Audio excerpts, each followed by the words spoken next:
स्वदेश पर सबसे पहले आपको एफएनओ की ट्रेड्स मिलते हैं 10:30 बजे ही। और आज बाजार में जो माहौल है, जो मोमेंटम है, वो काफी स्ट्रांग है। निफ्टी है 200 अंक ऊपर 26,072 के स्तर हम देख रहे हैं। और पिछले साल 30 सितंबर 2024 के बाद पहली बार हम देख रहे हैं कि निफ्टी ने 26,000 के स्तर को पार किया है और निफ्टी बैंक ने बनाया है नया हाई।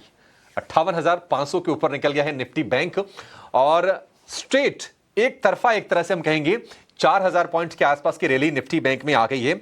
और आज अगर आप देखेंगे तो निफ्टी बैंक के 12 में से 12 शेयर हरे निशान में कर रहे हैं कारोबार। बैंक ऑफ बड़ौदा भी हरे निशान में करने की तैयारी कर चुका है। एक्सिस बैंक में शानदार तेजी है। एक्सिस बैंक करीब करीब आपको दिखाई देगा करीब 0.3% ऊपर। और महीने भर की अगर हम बात करें तो एक्सिस बैंक में करीब 8, 8.5, 9% के आसपास की तेजी बन चुकी है। और इतनी ही तेजी बनी है पिछले महीने भर में कोटक बैंक के शेयर में। तो इन दोनों बैंकों ने आउट परफॉर्म किया है। हालांकि आज अगर आप देखेंगे तो एचडीएफसी बैंक की जो चाल है अच्छी है, लेकिन ऊपरी स्तरों से शेयर थोड़ा सा नीचे आके कारोबार कर रहा है। 1,000 रुपए के ऊपर के भाव हम देख रहे हैं। तो इस शो में हम एफएनओ के शेयरों पर बातचीत करेंगे, इंडेक्स की स्ट्रेटजी बताएंगे और कहां पर लॉन्ग करना है, कहां शॉर्ट करना है, ये तमाम चीजें होंगी हमारी लिस्ट में। और आज हमारे साथ हैं आपको गाइड करने के लिए कोटक सिक्योरिटीज के सहज अग्रवाल। सहज भाई, बहुत शुक्रिया आपका समय देने के लिए। स्वागत है आपका एटीन हाउस देश पर। पहला व्यू आपसे इंडेक्स पर तेजी का लग गया है सिक्सर, 26,000 आ गया है निफ्टी पर। निफ्टी बैंक 58,500 के ऊपर। माहौल अच्छा, ट्रेड डील को लेकर ऑप्टिमिज्म है। और दिवाली के मौके पर जो ट्रंप और मोदी की जो बातचीत हुई है उसे बाजार कुछ ज्यादा ही एक्साइटेड दिखाई दे रहा है। आप कितने एक्साइटेड है जरा ये बताइए, और इंडेक्स में यहां से आप क्या ट्रेड लेने की सलाह देंगे? जी, सबसे पहले तो आपको, आपकी टीम को और सभी दर्शकों को मेरा नमस्कार। और यहाँ पे हम गुजरात में हैप्पी न्यू ईयर भी बोलते हैं, तो मैं सबको हैप्पी न्यू ईयर भी विश करना चाहूँगा। बहुत ही अच्छा अवसर है जनरली भी, और जी। खास करके मार्केट पार्टिसिपेंट्स को लेके। जैसे आपने बताया है कि 1 साल बाद हम 26,000 का स्तर देख रहे हैं, और वो बहुत ही एक पॉजिटिव फीलिंग देता है कि चलो भाई, इतने कंसोलिडेशन और इतने समय पेशेंस रखने के बाद में दोबारा मार्केट थोड़ा चाल में आया है। ये महीना काफी सरप्राइजिंग रहा है। इनफैक्ट पूरे महीने में हमारा ध्यान जरूर तेजी का था, पर इतनी तेजी आ जाएगी वो ऑनेस्टली हमने एंटिसिपेट नहीं किया था। हम अपने लेवल्स के हिसाब से आपके शो में भी बार बार यही बोल रहे थे कि monthly setup, weekly setup positive है, तेजी बना के रखिए। बहुत ही बेहतरीन तेजी आई है, और मुझे लग रहा है फिलहाल के लिए भी, as we speak at this point of time, हमें कोई कंसर्निंग फैक्टर दिखता नहीं है। बस ये जरूर कहूंगा कि क्या होता है कि मार्केट का जो एक कॉन्क्रीट सपोर्ट लेवल होता है वो मेच्योर होने में भी समय लगता है। तो हर तेजी में, हर अप मूव में बिना कोई लॉजिक के मैं अपने सपोर्ट लेवल को ऊपर शिफ्ट करने के हित में नहीं हूं। फिलहाल के लिए मेरा जो लास्ट सपोर्ट लेवल था वो काफी दूर का है। इसके लिए मैं ये कहूंगा कि लॉन्ग पोजीशंस बरकरार जरूर रख सकते हैं, क्योंकि कोई कंसर्निंग फैक्टर नहीं है। पर फ्रेश और खास करके लेवरेज पोजीशंस थोड़ा सा रुक के लेना चाहिए। हो सकता है मार्केट यहाँ पे थोड़ा सा समय बिताए, हो सकता है इतनी बड़ी रैली के बाद में आपको 1-8% का करेक्शन मिले। वो एक ज्यादा बेहतरीन एंट्री पॉइंट होगा मार्केट में और तेजी करने के लिए, क्योंकि ये भाव पर बिना रिस्क डिफाइन किए लेना एक हिसाब से थोड़ा सा रिस्की हो जाएगा। तो मेरा ये बहुत ऑनेस्ट एडवाइस है कि अपनी तेजी की पोजीशन बरकरार रखिए। फ्रेश पोजीशंस के लिए थोड़ा सा डिप का वेट करेंगे। और मुझे लग रहा है कि उम्मीद ये थी कि आज हम नया हाई सुबह ही देख लेंगे, वो अभी नहीं बनाया है हमने, पर ये सीरीज में जरूर नया हाई बनने की पॉसिबिलिटी काफी तेज लग रही है। ये सीरीज में नहीं तो शॉर्ट टर्म में तो एटलीस्ट हमें नया हाई दिख ही जाएगा। तो long and strong, no concern at this point of time is the view for the short term. दूसरी बात, मैं थोड़ा सा मीडियम टर्म पर्सपेक्टिव अपना रखना चाहूंगा। I don't want to be a party spoiler, but मुझे ऐसा लगता है कि ओवरऑल यदि आप पार्टिसिपेशन देखेंगे तो जो चल रहा है वो बहुत ही बेहतरीन चल रहा है। और कुछ सेक्टर्स हैं, जैसे कंजम्पशन में थोड़ी सी मूवमेंट आएगी, आईटी में आज परफॉर्म कर रहा है, पर उतनी मूवमेंट नहीं आई है कि भाई हमको लगे कि भाई ये मार्केट बहुत ही बेहतरीन तरीके से स्ट्रेंथ दिखा रहा है। तो अगला 1 हफ्ता 10 दिन हमें ये रिव्यू करना चाहिए कि आईटी और एफएमसीजी का जो परफॉर्मेंस है वो सस्टेन कर रहा है कि नहीं कर रहा है। यदि वो सस्टेन कर रहा है तो मैं और ऊंचा आंकड़ा निफ्टी में भी लगाने के लिए रेडी हूं। हो सकता है जो 26,000 है वो 27,000 भी हो जाए। तो थोड़ा सा रिव्यू मैं करना चाहूंगा जरूर से, क्योंकि कुछ पैरामीटर सजेस्ट कर रहे हैं कि थोड़ा सा सेक्टर रोटेशन होने के चांसेस हैं, थोड़ा सा कंसोलिडेशन होने के चांसेस हैं। तो स्टॉक स्पेसिफिक फंडामेंटल अप्रोच और वैल्यू बेस्ड बाइंग, ये मेरा फॉर्मूला है जो मैं फिलहाल के लिए फॉलो कर रहा हूं, और निफ्टी में बाय ऑन डिप्स की ही सजेशन दूंगा मैं। नहीं नहीं, बिल्कुल सटीक आपकी स्ट्रेटजी है सहेज जी। और I completely agree, 100% I agree. देखिए, पार्टी स्पॉइलर वाली तो बात ही नहीं है सर। पार्टी तो तब होगी ना जब पैसे बनेंगे, और हमारा ध्येय, हमारा मकसद ही वही है कि लोगों के पैसे बनने चाहिए। और आपने जो कहा कि नहीं नहीं बाय ऑन डिप्स कीजिए, बिल्कुल मैं उससे इत्तेफाक रखता हूं। क्यों रखता हूं? क्योंकि करीब 1500 पॉइंट की एक तेजी बन गई है बाजार में। ऑप्टिमिज्म है ये ट्रेड डील को लेकर, टैरिफ को लेकर। लेकिन ये है कि जब तक एक्चुअल कुछ हो नहीं जाता ना, मतलब ये मेरा बिल्कुल व्यक्तिगत मत है, जब तक एक्चुअल नहीं हो जाता आपको ओवर बुलिश नहीं होना है। ठीक है, बाकी जी। आपके अर्निंग्स अच्छे आ रहे हैं या फाइज लॉट्स के आ रहे हैं, संकेत अच्छे आ रहे हैं, तो ये सारी चीजें ठीक है। एक प्रश्न आपसे मैं और लूंगा इंडेक्स पर सहेज जी, क्योंकि हमने अब देखिए, अब निश्चित तौर पर एक्सपायरी पर फोकस शिफ्ट हो जाएगा। 28 तारीख की एक्सपायरी है, आज 23 तारीख होगी। ट्रेडिंग डेज की अगर बात करें तो इसमें 3 ट्रेडिंग डेज और बच रहे हैं कुल जोड़ जाड़ के। निफ्टी में हम देख रहे हैं कि फ्यूचर्स में थोड़ा सा प्रीमियम है। निफ्टी बैंक में फिलहाल कोई प्रीमियम नहीं है, निफ्टी बैंक चला ज्यादा है। अगर मैं प्रतिशत के लिहाज से भी अगर जोड़ूं निफ्टी के मुकाबले, तो क्या निफ्टी में ज्यादा बेहतर मौके आपके हिसाब से बनेंगे? अगर मान लीजिए डिप पे अगर मौके खोजने हैं तो भी निफ्टी बैंक, अगर पैसे बन रहे हो, क्या प्रॉफिट टेकिंग के बारे में 100% सोचना चाहिए? जी, मैं ये कहूंगा कि जैसे आपने बताया कि जब तक डील नहीं होती है तब तक ये मत मानिए कि डील नहीं हो जाती है। उसी तरीके से मैं ये मानता हूं कि जब तक कोई नेगेटिव इंडिकेशन आता है तब तक एज अ ट्रेडर हमें फियरफुल भी नहीं होना चाहिए। तो अभी फिलहाल के लिए कोई फियर फैक्टर नहीं है, मार्केट बिल्कुल बरकरार है, अंडरटोन तेजी का ही है। और हल्का सा कोई करेक्शन आता है तो वो आई थिंक कोई भी ट्रेडिंग पोजीशन में थोड़ी ऊंच नीच तो हमें सहन करनी ही पड़ती है।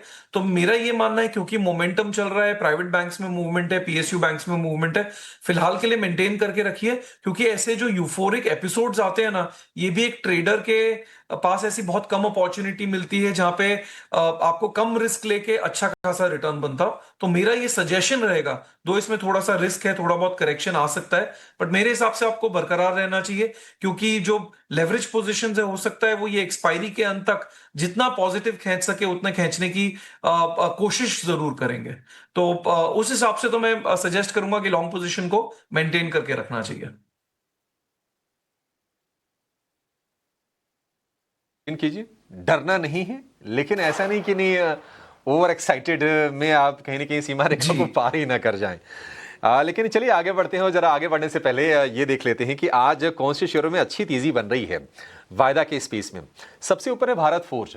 भारत फोर्ज को सेना से एक ऑर्डर मिला है, 5% ऊपर ये शेयर आपको दिखाई देगा। इन्फोसिस में करीब 5% के आसपास की तेजी है, और इसके लिए मल्टीपल ट्रिगर है। एक तो ये है कि H1 वीजा को लेकर एक राहत की खबर आई है, और दूसरी चीज ये है कि इनके बायबैक में जो 18,000 करोड़ रुपए का जो बायबैक है, उसमें प्रोमोटर पार्टिसिपेट नहीं करेंगे, जो कि 13% का स्टेक रखते हैं कंपनी में। अगर वो पार्टिसिपेट नहीं करते हैं तो आपके लिए जो एक्सेप्टेंस रेशियो होगा उसके बेहतर होने की संभावना बढ़ जाती है। आईडीएफसी फर्स्ट बैंक में अच्छी तेजी है, बैंक ऑफ इंडिया में बढ़िया तेजी है। इसके अलावा टैरिफ रिलेटेड जो स्टॉक्स है ना, जिसमें सोना बीएलडब्ल्यू भी है, क्योंकि हम अमेरिका में एक्सपोर्ट करते हैं, तो सोना बीएलडब्ल्यू में करीब 3% के आसपास की तेजी है। एम्फेसिस 3% ऊपर है। मिड कैप आईटी में भी आज हम जोश देख रहे हैं। तो ये है टॉप 5 स्टॉक्स जहां पर अच्छी तेजी है। अगर हम गिरने वाले शेयरों की बात करें तो चूंकि क्रूड चढ़ा है, कच्चे तेल में हमने मजबूती देखी है, $64 के ऊपर निकल गए हैं ब्रेंट के भाव, क्योंकि अमेरिका ने रूस की 2 कंपनीज ल्यूकोइल और रॉसनेफ्ट पर लगाए हैं सैंक्शंस, और उसके चलते हमने थोड़े सप्लाई के कंसर्न्स बिल्डअप होते हुए देखे और क्रूड भागा। तो जो ऑयल मार्केटिंग कंपनीज हैं उसमें थोड़ा सा हम गिरावट देख रहे हैं। एचपीसीएल कमजोर है, बीपीसीएल कमजोर, आज के सत्र में आपको दिखाई देगा। आईयूसी भी गिरावट के साथ कारोबार कर रहा है। ये तीनों के तीनों शेयर शार्पली नीचे आ रहे हैं। और एक और स्पेस जो आज आपको दबाव में दिखाई देगा, वो है गोल्ड फाइनेंसेस का। मुथूट फाइनेंस का शेयर करीब 3.5% नीचे है, क्योंकि गोल्ड में काफी तेज गिरावट हमने देखी है। तो अगर गोल्ड के प्राइसेस में गिरावट आ रही है, भाव अगर गोल्ड के कम हो रहे हैं, तो जो लोग गोल्ड गिरवी रख के लोन उठाने जाते हैं उनकी संख्या में थोड़ी कमी देखने को मिलती है, तो इनके बिजनेस में इंपैक्ट आता है। एक सेंटिमेंटल इंपैक्ट तो खैर आता ही आता है, इसके चलते हम कमजोरी देख रहे हैं। और इसके अलावा जो शेयर कमजोर है, हम देख रहे हैं कि मणप्पुरम में भी आज कमजोरी है, एनएमडीसी में करीब 2-2.5% के आसपास की गिरावट है। तो ये वायदा कि चढ़ने वाले और गिरने वाले शेयरों की सूची आपके सामने हमने रख दी है। लेकिन अब बात करते हैं उन शेयरों की जहां पर हो रही है ताजा खरीदारी, यहां की लॉन्ग बिल्डअप, और जहां पर हो रही है शॉर्ट की कवरिंग, यानी कि तेजी के मंदी के सौदे जहां पर कट रहे हैं। पहले उन शेयरों की बातचीत करेंगे और जानेंगे कि आपको करना क्या है।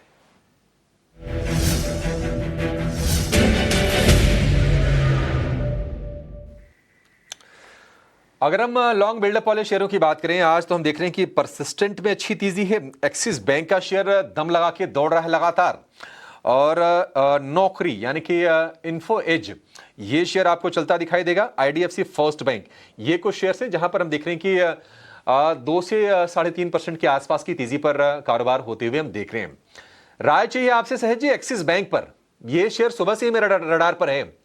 एक्सिस बैंक अभी कितना चलेगा? 1270 रुपए का तो हो गया ये।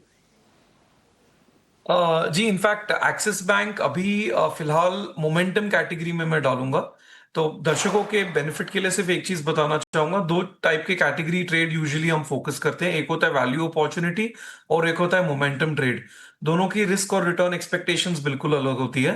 तो एक्सिस बैंक एक महीने पहले वैल्यू प्रोपोजिशन था, अभी के लिए फिलहाल वो मोमेंटम में आ गया है। और मोमेंटम में इसने एक ब्रेकआउट दिया आपका 1240 का, एक इसका रेजिस्टेंस लेवल था जो काफी समय से खुदा नहीं पा रहा था, और अभी 1270 पे आ गया है। मेरा ये मानना है थोड़ा सा इसमें पुल बैक आए, यदि इसमें 1250 के आसपास, तो इसमें मुझे ज्यादा कंफर्ट होगा एंट्री लेने के लिए। वहां पे मैं इसमें 1200 का स्टॉप लॉस रख के ऊपर में शायद 1350 तक के लिए भी ट्रेड करने के लिए कंफर्टेबल होऊंगा। बट आज जो मूवमेंट आया है इसमें प्योर इंट्राडे और 1 या 2 दिन के ट्रेडर्स पार्टिसिपेट कर सकते हैं।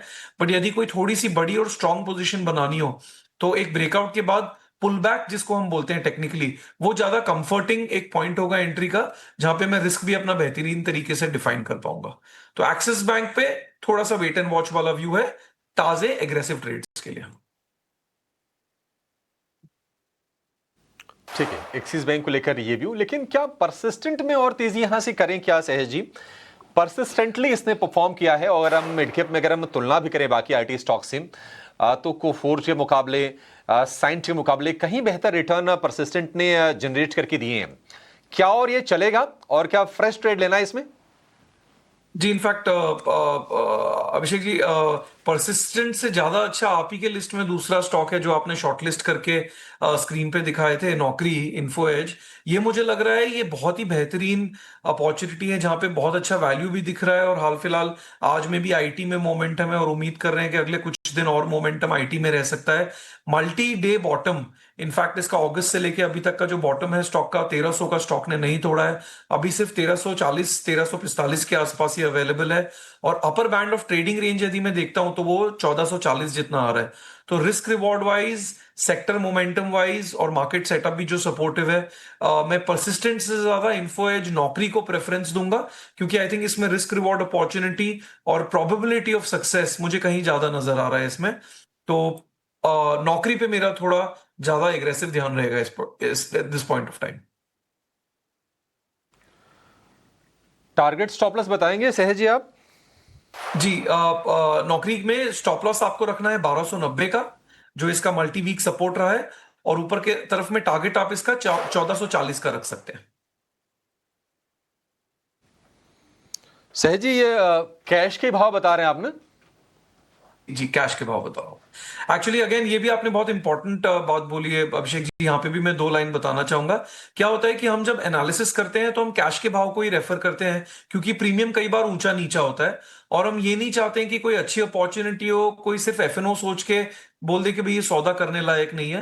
कैश के लेवल के हिसाब से एफएनओ ट्रेडर जरूर ट्रेड कर सकता है, पर एफएनओ का भाव सुन के कई बार ट्रेडर्स बोलते हैं नहीं है एफएनओ का सौदा है, हमें नहीं करना है। इसके लिए यूजुअली हम कैश के भाव पे ही प्रिफर करते हैं सौदा हमारे दर्शकों को शेयर करना। नहीं नहीं, बढ़िया है सर, बढ़िया है। कई बार होता है कि नहीं नहीं, लोग सोचते हैं कि अच्छा एफएनओ वाले शेयर हम कैसे करें। हमारे लिए नहीं है शायद, ये सबके लिए है मौके।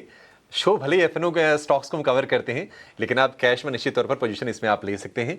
1440 के टारगेट्स होंगे और 1290 रुपए का आपको स्टॉप लॉस लगा के चलना है। अब जरा बातचीत करते हैं उन शेयरों की जहां पर हम देख रहे हैं कि मंदी के सौदे कट रहे हैं। आप देखेंगे कि भारत फोर्ज में आज अच्छी तेजी है, ऑयल इंडिया में अच्छी तेजी है, बंधन बैंक के शेयर में हम तेजी देख रहे हैं। इन्फोसिस में कोई शॉर्ट नहीं था, इन्फोसिस में तो ऑलरेडी हम तेजी देख रहे थे। आज तेजी और बढ़ गई है इन्फोसिस में, 1550 रुपए के भाव हो गए इन्फोसिस की। इनमें से कहां पर आपको अच्छे मौके दिख रहे हैं सैज जी? मैं शेयर खुद नहीं पूछूंगा, आप बता दीजिए आपको अच्छा क्या लग रहा है। जी, इसमें बंधन बैंक मुझे बढ़िया लग रहा है। बहुत ही अंडर परफॉर्म किया है ये स्टॉक पूरे बैंकिंग स्पेस में। और पिछले 2 हफ्ते का यदि मैं चार्ट देखता हूं तो इसने गए हफ्ते में एक ब्रेकआउट दिया था 169 के आसपास का क्लोजिंग देकर। उसके बाद में करेक्शन देके बहुत ही स्ट्रांग यू टर्न मारा है स्टॉक ने। तो मेरा ये मानना है ये स्टॉक में मोमेंटम कंटिन्यू रहना चाहिए। ब्रेकआउट भी हो चुका है, उसके बाद में उसका पुल बैक भी हो चुका है और दोबारा ये तेजी की चाल पकड़ रहा है। फिलहाल 170 का भाव चल रहा है इसमें। इसमें आप 159 का स्टॉप लॉस रखिए और ऊपर की तरफ में आपको 185 तक का टारगेट इस स्टॉक में देखने को मिल सकता है। तो बंधन बैंक शॉर्ट कवरिंग में काफी अच्छी अपॉर्चुनिटी फिलहाल के लिए मुझे नजर आ रही है। ठीक है, बंधन बैंक में अच्छी अपॉर्चुनिटी नजर आ रही है। 2.5% ऊपर आपको ये शेयर दिखाई देगा। एक काम करते हैं, एक छोटा सा ब्रेक लेते हैं और ब्रेक के बाद हम ये देखेंगे कि कहां पर नए शॉर्ट्स बन रहे हैं, यानी कि कहां पर मंदी की पोजीशन क्रिएट हो रही है और कहां पर तेजी के सौदे कट रहे हैं, इनकी हम बातचीत करेंगे। और सहज जी के भी 2 फेवरेट उनके स्टडी किए हुए स्टॉक्स आपके लिए हम लेकर आएंगे एक छोटे से ब्रेक के बाद। स्वागत है एफएनओ जंक्शन में और हमारे साथ हैं कोटक सिक्योरिटीज के सहज अग्रवाल, जो आपको बता रहे हैं एफएनओ के बेहतरीन सौदे बाजार में जहां भी आपके लिए अपॉर्चुनिटी बन रही है। निफ्टी बैंक दोनों अपने गेंस को होल्ड करने की पुरजोर कोशिश कर रहे हैं। निफ्टी है करीब 180 अंक ऊपर और निफ्टी बैंक की बात करें थोड़ा सा नीचे जरूर रहा है, लेकिन अभी भी रिकॉर्ड हाइस पर ही है। 58,400 के ऊपर निफ्टी बैंक है, 425 अंकों के आसपास की मजबूती है। एडवांस डिक्लाइन का रेशियो आज के सत्र में बेहतर है। इंडिया विक्स से 4% ऊपर करीब 12 के आसपास के स्तर हैं। लेकिन चलिए अब जान लेते हैं कि कहां पर हो रही है ताजा बिकवाली और कहां पर कट रहे हैं तेजी के सौदे।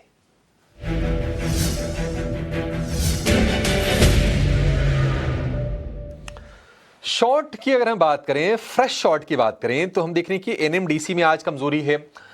मुथूट फाइनेंस का शेयर 4% गिर गया है। एचपीसीएल कमजोर हम देख रहे हैं 3.5% है, क्योंकि क्रूड का भाव ऊपर गया है। और इंटरग्लोब एविएशन जो गेंस आए थे पिछले दिनों में करीब थोड़े मोड़े, अब वो सारे के सारे सरेंडर करके फिर से ये कमजोर हो रहा है शेयर इंटरग्लोब का। सहज जी, मुझे ना इंटरग्लोब और मुथूट, इन 2 शेयरों पर आपसे व्यू चाहिए। क्या चाल देख रहे हैं आप? जी, इंडिगो तो इनफैक्ट यदि देखेंगे इंटरग्लोब एविएशन काफी समय से एक रेंज के अंदर है। जैसे थोड़ा बीच में एक ब्रेकआउट दिया था बट उतना वो सस्टेन नहीं कर पाया। तो ब्रॉड इसका रेंज यदि देखेंगे तो 5500 और 6000 के बीच में ये स्टॉक कंसोलिडेट कर रहा है। ओवरऑल मार्केट को काफी इसने आउट परफॉर्म किया है। जिस हिसाब से मार्केट कंसोलिडेट किया है, स्टॉक ने नया हाई बनाया, ऊपर सस्टेन किया। फंडामेंटली हमारा ध्यान इसमें काफी पॉजिटिव है। और क्योंकि इसमें मेरी कोई ट्रेडिंग पोजीशन अभी एज सच मैच्योर नहीं हो रही है, मैं अपने फंडामेंटल व्यू को ज्यादा इंपॉर्टेंस दूंगा, जहां पे हमारा ध्यान इसमें और भी तेजी का है। तो मेरा ये मानना है कि कोई भी करेक्शन यदि आता है तो एज अ निवेशक आप इसमें श्योरली इन्वेस्टमेंट के पर्सपेक्टिव से स्टॉक को पॉजिटिव ध्यान में रखिए। और कोई भी अच्छी मीनिंगफुल करेक्शन आती है, जैसे फिलहाल के लिए इसमें जो हमें सपोर्ट नजर आ रहा है वो आ रहा है 5770 के आसपास का। तो वहां तक यदि आता है, 100 रुपए और नीचे करेक्ट होता है, तो इसमें आप एंट्री का ही ध्यान रखिए और मीडियम टर्म पर्सपेक्टिव से पॉजिटिव ध्यान रखिए। ट्रेडिंग के लिए मेरे पर्सपेक्टिव में बहुत ज्यादा क्लैरिटी नहीं है, इसके लिए मैं कोई एडवाइस इस पे ट्रेडिंग के लिए नहीं दूंगा। और दूसरा स्टॉक कौन सा पूछा था अभिषेक जी आपने? दूसरा स्टॉक सर आपसे हमने पूछा था मुथूट मुथूट पूछा जी, था आपसे। जी मुथूट तो इनफैक्ट आई थिंक ये जो गोल्ड में इतना करेक्शन आया है, पहले तो इतनी बड़ी मूवमेंट आई, उसका भी फायदा हुआ। उसके बाद में थोड़ा करेक्शन आया, अभी तो स्टॉक उस हिसाब से रिएक्ट कर रहा है। मेरे हिसाब से रादर देन स्टॉक का खुद का सेंटिमेंट। गोल्ड का बहुत ही मेजर इंपैक्ट है स्टॉक के ऊपर। टेक्निकली यदि मैं देखूं तो इसमें एक 31 35 3135 का बहुत बड़ा सपोर्ट है। यदि उसके नीचे क्लोजिंग देता है तो शायद इसका करेक्शन और डीपर हो सकता है। तो जो ट्रेडर्स हैं यदि वो अपनी लॉन्ग पोजीशन रख रहे हैं तो 31 35 का क्लोजिंग बेसिस पर स्टॉप लॉस मेंटेन कीजिए। यदि वो टूटता है तो स्टॉक फिर नीचे में आपका शायद 2960 तक करेक्शन दे सकता है। तो बस एक ये 3135 का लेवल को मैं ध्यान में रख के अपनी पोजीशंस एडजस्ट करने का सजेशन दूंगा। ठीक है, 2960 तक ये करेक्ट कर सकता है। ठीक है, मुथूट फाइनेंस 4% नीचे, और स्वाभाविक है, गिरना तो था ही। बीच में एक दिन हमने देखा था कि ये करेक्शन का दौर आया था, लेकिन गोल्ड सिल्वर फिर से पिकअप कर गए, तो फिर मुथूट में भी तेजी आगे बन गई। चलिए कुछ और शेयर जानेंगे जहां पर लॉन्ग अनवाइंडिंग हो रही है, जहां पर तेजी के सौदे कट रहे हैं, उसकी बातचीत तो हम करेंगे। हमारे साथ सहज जी बने हुए हैं, लेकिन उसके पहले जान लेते हैं कि ऑप्शन का बेहतरीन ट्रेड ऑप्शंस के चैंपियन के जरिए।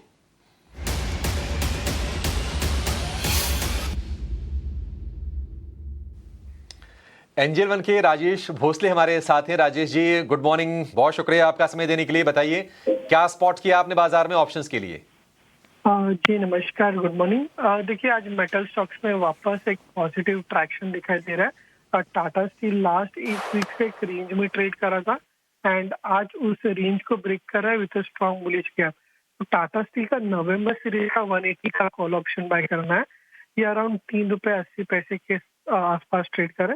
₹2.80 के स्टॉप लॉस के साथ बाय करना है फॉर द टारगेट ऑफ ₹5.80।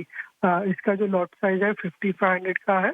तो जो maximum loss as per stop loss होगा वो होगा 5500 का, एंड जो टारगेट हम यहाँ से एक्सपेक्ट कर रहे हैं वो होंगे 11000।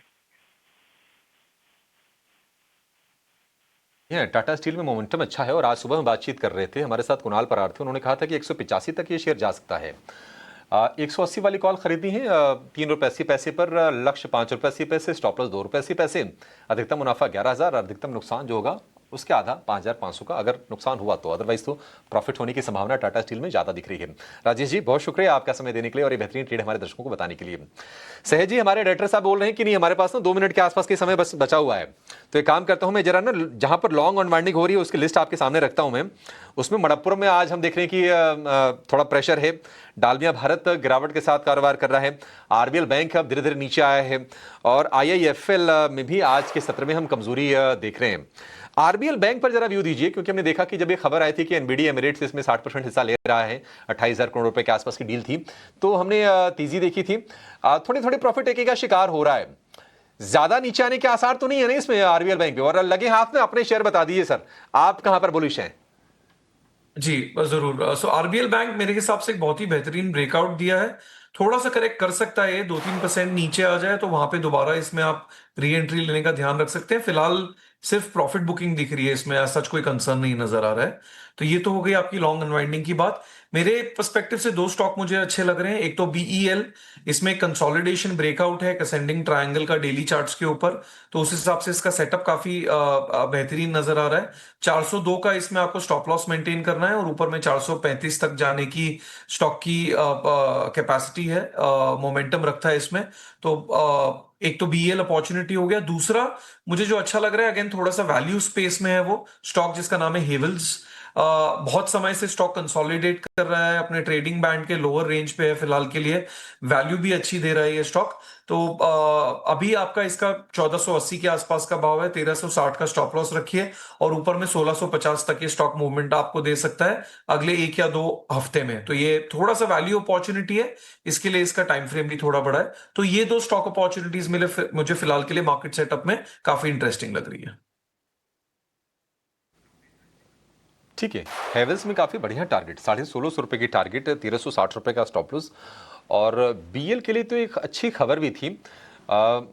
खबर ये थी कि शायद इनको कोचिन शिपयार्ड से कोई ऑर्डर मिला था, और बीएल ₹400 के ऊपर लगातार अच्छे से मजबूती दिखा रहा है। ₹420 के भाव हैं, 435 का टारगेट, ₹402 का स्टॉप लॉस आपको लगा के चलना है इस शेयर में। चलिए इसी के साथ इस शो को समेटने का समय भी हो गया है। सहज जी बहुत शुक्रिया, आज आप हमारे साथ जुड़े और आपने इंडेक्स पर भी अपनी क्रिस्टल क्लियर व्यू हमारे दर्शकों के सामने रखी, और बेहतरीन ट्रेड्स भी आपने स्पॉट करने में मदद की। थैंक यू सो मच आज हमें समय देने के लिए। फिलहाल इस शो में इतना ही, लेकिन आप कहीं जाएगा नहीं। ब्रेक के बाद कमोडिटीज मार्केट का पूरा एक्शन और गोल्ड सिल्वर बेहद खास ऊपरी स्तरों से तेज प्रॉफिट टेकिंग आई थी। थोड़ी बाइंग लौटी है आज के सत्र में। कितने टिकेगी, क्या फिर से प्रॉफिट टेकिंग आएगी, ये तमाम सवाल आपके मन में होंगे।